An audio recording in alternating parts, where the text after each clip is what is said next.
What up and welcome back to Mean Joe Video. I'm Mean Joe Grizzly, your humble video store clerk, your curator of the classics, and more importantly, I'm a fan just like you. And it's the most wonderful time of the year where we gather with our families, we decorate a tree, we put lights all over our house, we exchange gifts, and we celebrate Christmas. And to celebrate Christmas, I want to talk about a truly underrated classic, and in some ways, an unknown classic. I want to talk about a movie that may have possibly been the first slasher and was probably the first holiday horror film. I'm of course talking about the 1974 classic, Black Christmas. But before we get into the Christmas spirit, can you please like this video if you like it? And please head over to the YouTube channel and hit the subscribe button and the bell notification so you never miss an episode.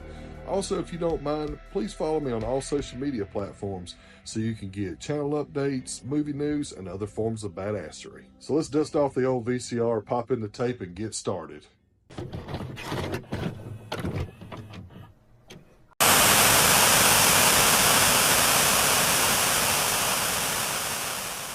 When a sorority house is plagued by obscene phone calls, the prank becomes a terrifying reality when the caller infiltrates the house and begins picking them off one by one. So when you're talking about Black Christmas, you have to talk about Bob Clark first. Bob Clark is quite possibly the most underrated and underappreciated directors the film industry has ever seen, and it's all due to his range in filmmaking. This guy gave us arguably the best family Christmas movie ever made with A Christmas Story.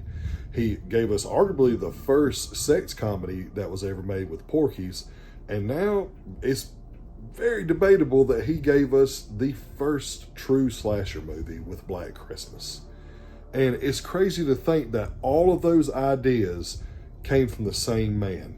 And I find that to be absolutely fascinating, that a feel-good story like A Christmas Story can come from the same mind that produced this bleak, sadistic, dark horror film in Black Christmas. That to me is truly amazing. Along with his amazing directing, you got some pretty groundbreaking cinematography here too. Now, Black Christmas was not the first movie to ever use the point of view of the killer. I believe Peepin' Tom was the first one to do that, but I do believe that Black Christmas utilized it better than Peepin' Tom did. And I also feel like it was perfected later on in 1978 with John Carpenter's Halloween. But this movie definitely got one step closer to that. The point of view from the killer's perspective is very chilling in this movie because it doesn't feel robotic. It feels like you're actually seeing the point of view of a killer lurking around this sorority house and trying to find a way to sneak in so that he can torment all of these girls in this house. To piggyback off of that, the whole obscuring the killer's face so you never see his face, you just see his eyes, is super effective and one of the most creepiest points of this movie. There are scenes, one in particular is a scene where I believe it's Margot Kidder's character is passed out in a bed and the killer comes in and kills her with a unicorn statue, like a glass unicorn. All you see is like this iconic image of him holding the unicorn statue up in the air, and all you see is like his eye from this perspective. It's everything else is obscure with the dark. It sends a shiver down my spine. It's one of the best scenes in a slasher film, probably one of the best like images in a horror film that has ever been taken. Moving on to the plot. The plot is very simple in its overall premise, where there are girls in a sorority house who are getting obscene phone calls, and slowly but surely the caller infiltrates the home and starts killing them one by one. That plot's pretty simple, but it's the subplots within there that are truly groundbreaking. One subplot in particular is a subplot that deals with abortion. Up until here recently, abortion is a topic that doesn't get discussed in movies, especially some of these classic films. So it was a really bold choice to include that in a slasher movie. It gives the characters more humanity and helps you identify with them. And I always appreciated that no matter what side of the argument that you're on as far as the topic of abortion goes, it's the fact that it was included in this film at all that makes it truly groundbreaking. Also, to piggyback off of the subplots, the tropes, there's a couple of tropes here that I think Bob Clark may have gotten there first. One being the sorority house setting. The setting of a slasher movie being in a sorority house, I don't think has ever been done before. Or even a horror film being set in a sorority house. I don't believe that's ever been done before, but I know in the 80s it's something that gets kind of parroted over and over again in some of the, especially in some of the lower budget slashers. But the one big standout trope that I believe that Bob Clark may have invented is the call is coming from within the house trope. He says the calls are coming from number 6 Belmont Street. For Christ's sakes, Nash, you got it wrong. That's where the calls are going into. That's where they're coming from too, sir. Oh, shit. So, this movie was released before When a Stranger Calls. So, the whole idea of the killer in this movie sneaking into the sorority house and using a phone upstairs to call and torment all the girls within the house, that's pretty groundbreaking stuff, and Bob Clark got there first. He got there before A Stranger Calls. Now just put the phone back on the hook, walk to the front door, and leave the house. What's wrong? Please, Miss Bradford, please just do as I tell you. Okay. I'll get Phil and Bob. No, don't do that, Jess. Jess, the caller is in the house. The calls are coming from the house. Jess! Jess, get up! And don't go up there. One of the other things that makes this movie so effective and so great is its cast. And it has a pretty damn good cast overall. There isn't one character in the movie that I dislike, which is very rare, especially for a slasher movie. Because there's always that one character that you're like, I can't wait until they meet the knife or meet the saw or whatever. But not in this movie. This movie is one of those rare cases. But there's 4 standout performances here. One is Olivia Hussey as Jess. Jess is the titular final girl, and she is probably one of the more underrated final girls. You got the whole subplot with abortion that revolves around her and her boyfriend and how she wants to have an abortion, but he obviously does not. So you add in that conflict that potentially gives you a motive for the killer, if he is the killer. And then you have the dynamic of she's the one who usually picks up the phone. So it almost feels like the killer is specifically targeting her.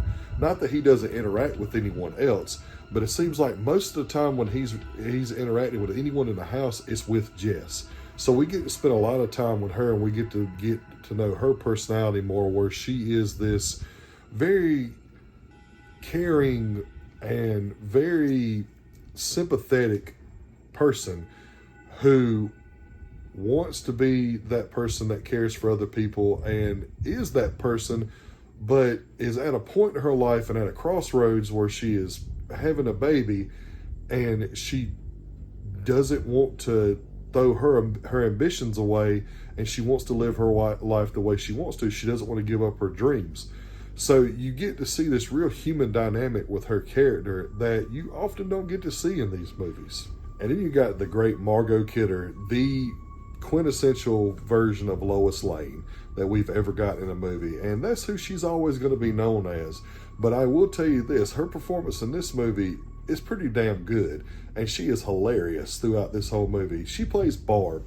And Barb is like the sorority drunk. Like, she is the one that is constantly drunk, never has her shit together, but she's one of those that'll stand up for you, and one of those people that always has something to say and always has like a good witty comeback.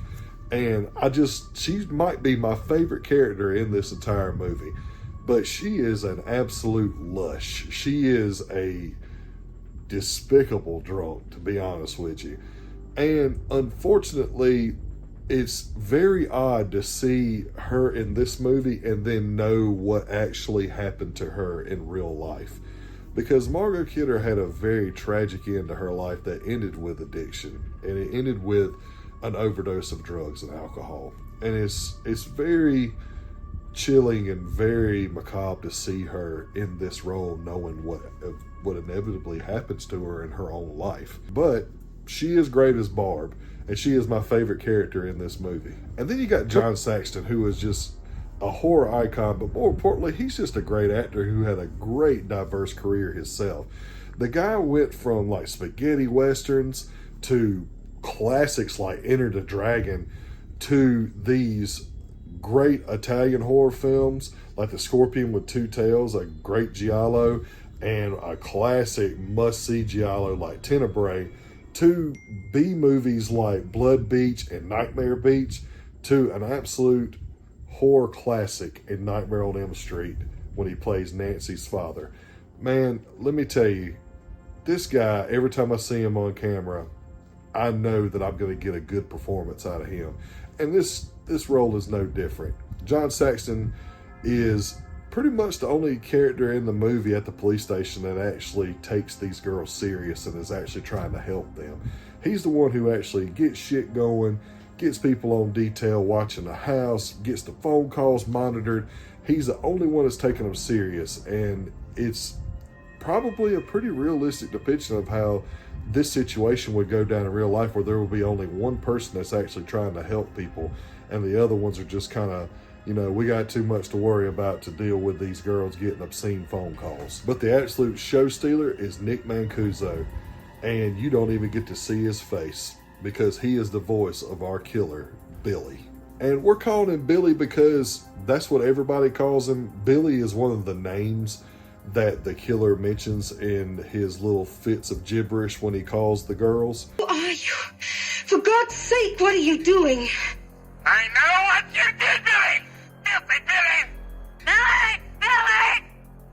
Billy! And that's just a name that has kind of stuck with him, but the voice and the obscenities and just the disgusting, obscene dialogue and nastiness that comes out of this guy through this phone is one of the most chilling parts of the movie.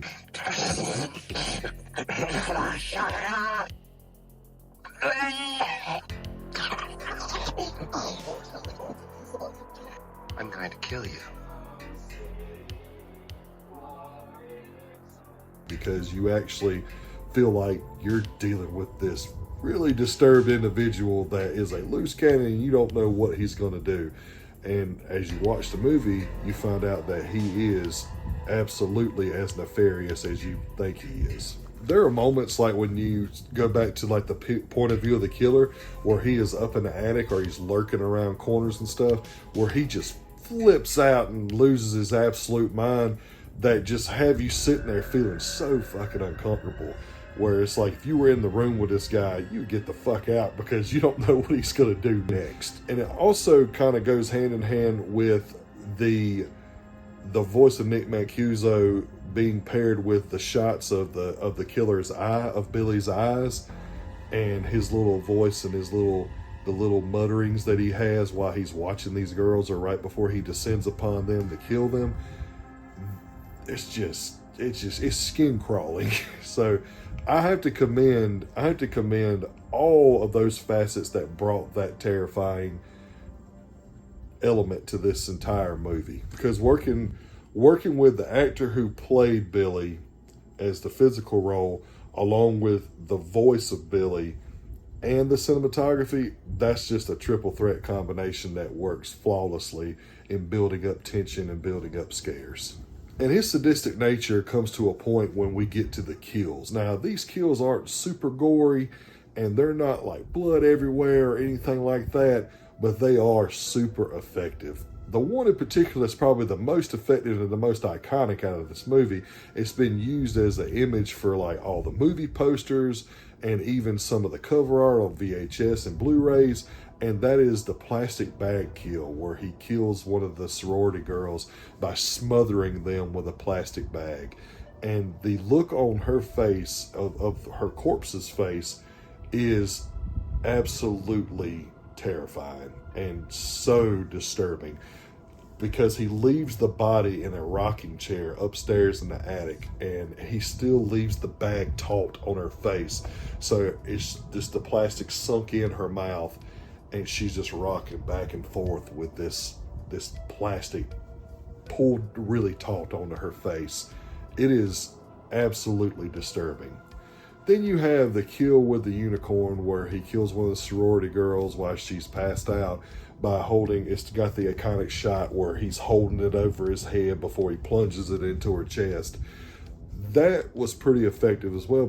But again, none of these kills have a lot of blood in them. Probably the one that shows the most blood is a kill where the house mother goes up to investigate the attic and try to find the cat that she keeps hearing that's apparently lost and she hasn't seen in a minute. And Billy throws this like hook and pulley down, and it gores her under her chin, and then he pulls her up through the attic. The aftermath of that has some blood, but there is a lot of violence, just like with most of these 1970s proto slashers, is implied violence. It's not anything that is shown on screen. You just think that you've seen it on screen when you're recalling your experience watching the movie. I also feel like that they do a great job of concluding this movie, where you have a couple of red herrings and you think that you got this figured out, and then when the movie finally ends and you think that there's some resolution, the camera's still rolling and you don't know where they're going, and it is this very like spooky and scary experience of the camera panning around this dark sorority house, and you're trying to figure out, did they get the killer, or is Billy still out there? Did they get the wrong guy, or is Billy still out there? Normally I don't like movies that are left up to interpretation like that, but in this case it made sense and it wasn't being too pretentious. I really think that shot, including the final shot where it pans out from the house and we're watching this house as the snow's falling down, not knowing what's going to happen next and how unknown the fate of the characters are, I thought it was brilliant. I thought it was absolutely effective in what they were trying to do there. It was particularly effective when I seen this in theaters a few days ago as a re-release for its 50th anniversary.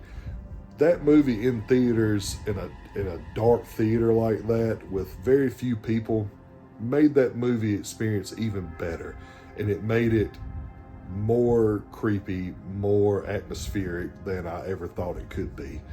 So if you get a chance to go see it, I don't know if they're still showing it in theaters now, go see it in a theater, because it is an absolutely incredible experience. But guys, as you already probably can tell, I am highly recommending this classic to anybody. For fans of slashers, for fans of horror films in general, for fans of holiday horror films. This movie is a must-watch, and it is an essential viewing to the history of slashers and to the slasher genre itself. It is a must-watch. So with that being said, I am giving Black Christmas a 4.5 out of 5. So go over there to the shelf, pick up a copy of Black Christmas, go home, watch it, and tell me what your thoughts are down in the comment section. And we here at Mean Joe Video want to wish you and your family a Merry Christmas and a Happy New Year. So until next time, remember, be kind, rewind.